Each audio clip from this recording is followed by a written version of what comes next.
యేసయ్య మహోన్నతమైన వ్యక్తిత్వాన్ని అద్దం పట్టే దివ్యమైనటువంటి సన్నివేశం లార్డ్ సప్పర్, ఆఖరి ప్రభురాత్రి భోజనం. ప్రభురాత్రి భోజనంలో 12 మంది కూర్చున్నారు. ఇస్కరియోతు యోధ ఆల్రెడీ 30 వెండి నాణ్యాలకు బేరం ఆడుకొని వచ్చాడు, కూర్చున్నాడు. వాడు బేరమాడిన సంగతి యేసయ్యకి తెలుసా తెలీదా? 30 వెండి నాణ్యాలకు అమ్మిన సంగతి యేసయ్యకి తెలుసా తెలీదా? ఇంత తెలిసిన తర్వాత అందరూ కూర్చుంటే ఒక మాట అంటాడు, మీలో ఒకడు నన్ను అప్పగించబోతున్నాడు అన్నాడు. ఈ 12 మందిలో యోధ అప్పగించబోతున్నాడు అని చెప్పొచ్చు కదా, చెప్పాడా? డెఫినెట్గా మనమైతే ఆ స్థానంలో రే నయ్యగారి నంగి ఏమి ఎరగని అమాయకులాగా వచ్చి కూర్చుంటావు, దుర్మార్గు కూడా. ముందు ఒక మాట వెనకొక మాట, రే దరిద్రుడా 30 వెండి నాళ్ళకి అమ్ముకొని ఏమి ఎరగని దేవదూతలాగా వచ్చి పో ఇక్కడి నుంచి అనేవాళ్ళం కదా.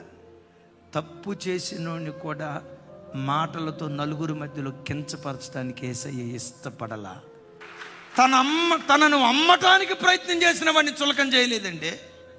ప్రక్కనే ఉండి గోతులు దవ్విన వాడిని చులకం చేయడానికి ఇష్టపడలేదండి. ఈ ప్రేమ ఎంత గొప్పది, ఈ ప్రేమ ఎంత గొప్పది. గోతులు తవ్విన వాడి విషయంలో మౌనమా? బిడ్డలారా, ఒక్కరిని కోల్పోవటానికి ఇష్టపడలా. మీతో కూడా ఒక మాట అంట, సంఘంలో కానీ కుటుంబంలో కానీ జీవితంలో ఎవరిని మనం కోల్పోవటానికి ఇష్టపడకూడదు.